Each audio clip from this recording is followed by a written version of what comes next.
Hello and welcome back. Let's talk about improper integrals. Improper integrals are any integrals in this form where you have an infinity in the bounds of integration. Pretty simple to evaluate them. You just use a limit and a dummy variable.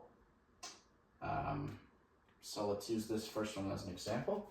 We would take the limit as b approaches infinity for the integral from a to b of f of x dx. You can then evaluate the limit, or the integral, and you get the limit as b approaches infinity. Using the first fundamental theorem of calculus, you get f of b minus f of a. Very simple stuff. You do the same for the second one. We don't often see integrals with negative infinities. I could not tell you why.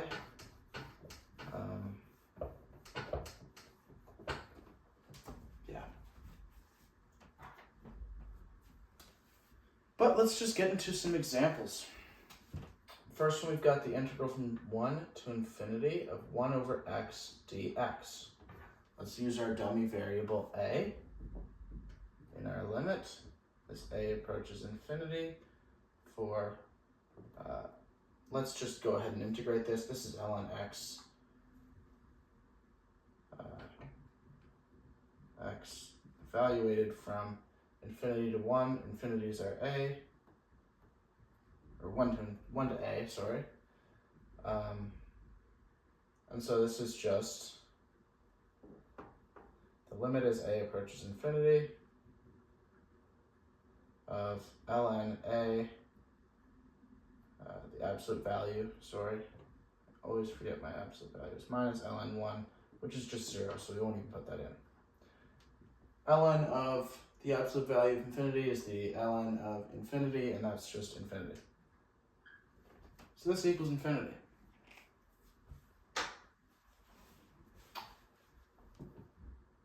I'll actually do the second example right below this one.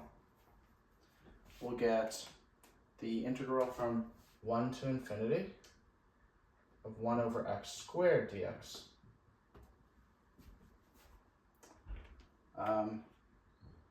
Once again, very simple. Let's use our limit as a approaches infinity. Let's just go ahead and evaluate our integral. We've got negative 1 over x evaluated from 1 to a. We get the limit as a approaches infinity for negative 1 over a minus negative 1 over 1, that's plus 1. This becomes 0 because 1 over infinity is 0, and so 0 plus 1 is just 1. We can generalize this by saying that I'll put it over here, the integral from any value a to infinity of 1 over x to the p dx is going to either equal infinity if p is less than or equal to 1, and it's going to equal some real value b if p is greater than 1. So we saw that here. 1 is a real value, b, and infinity is a not real value. It's infinity when p was less than or equal to 1. In this case, it was equal to 1. So that simplifies a lot of integrals. Now, we have two different types of improper integrals. If we have an integral that equals infinity, we call it divergent. If it equals a real value, such as this second case, we call it convergent, and it converges towards this value. So now we know the difference between our p-series integrals. And we also know what a convergent versus a divergent integral is. So, let's get into the last part of the video, where we will be talking about convergent versus divergent integrals. So, let's talk about the comparison test. What the comparison test tells us is that if f of x is greater than g of x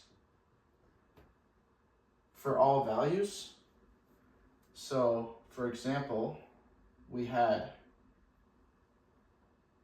or for all the values in the bounds of integration, sorry, not all values. We only care about the values in the bounds of integration. So for example, we had 1 over x squared, and on top of that, we would have 1 over x. Now, obviously, this is a little exaggerated, but we can tell that 1 over x squared is always less than 1 over x for these values from up to but not including 0, all the way up to but not including infinity. So we could say on this interval,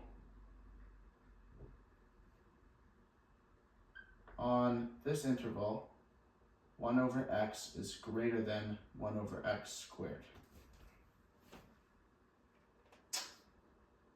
And so what we can say is that since, well, this wouldn't actually matter for this comparison test, but what we can say is, say we had 1 over x cubed, which would be even lower.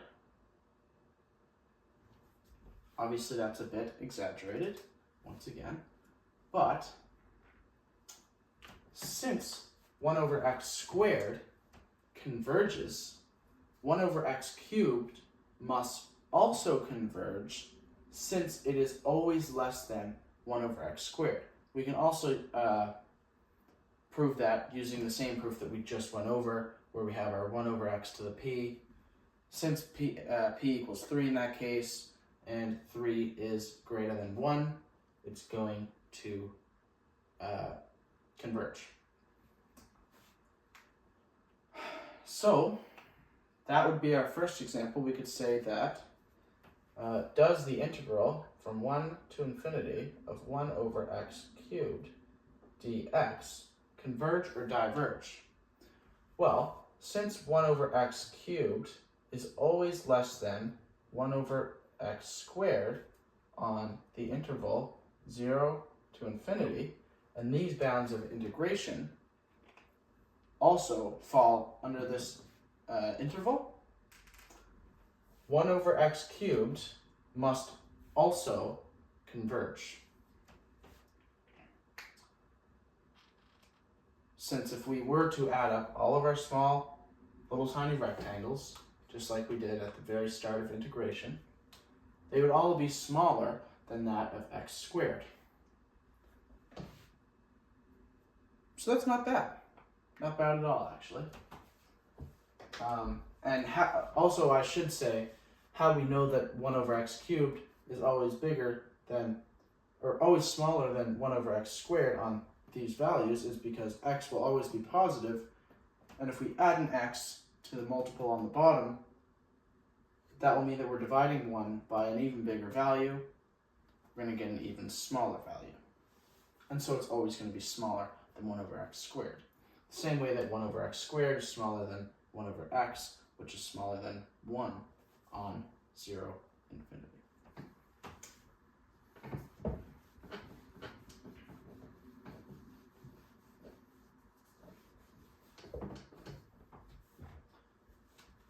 So to be general about this, if f of x is less than or equal to g of x on the interval that we're talking about, and g of x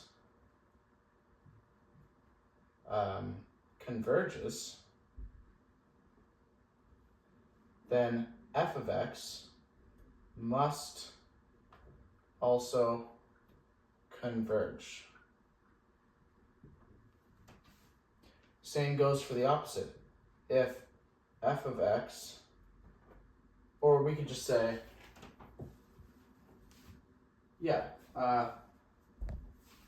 if f of x diverges, and g of x is greater than f of x, as we stated up here, then g of x must also diverge. And we can see this using the exact same proof we just used. We have our Cartesian coordinates. Let's say we have some function that, that doesn't diverge, or that appears to diverge as we head towards infinity, say ln of x. We had some value that's even bigger than ln of x. This function must also diverge since it's rectangles. It's very, very small rectangles will have to always be bigger. So let's go over another example other than 1 over x cubed.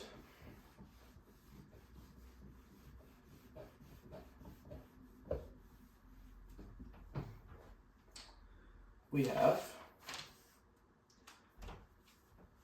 the integral from 1 to infinity of 1 over x minus 1 dx. So what we can say is 1 over x minus 1, since on the positive side of this graph, let's compare it to 1 over x. 1 over x diverges. So if this is greater than 1 over x, this also diverges. So how can we prove that this is greater than 1 over x? Well, x minus 1 on the positive side of this graph, because we're going from 1 to positive infinity, must always be greater because we're dividing by a lesser value. So that means that this is greater than that, of course, on the interval that we want to be analyzing. So therefore, this is a divergent integral. Wonderful. Let's take a look at one more example.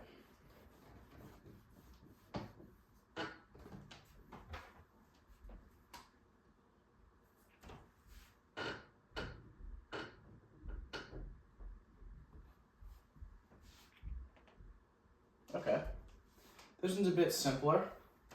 We can rewrite this as 2 times 1 over x. 1 over x. We know 2 times 1 over x is always going to be greater than 1 over x. 1 over x diverges, so this also diverges.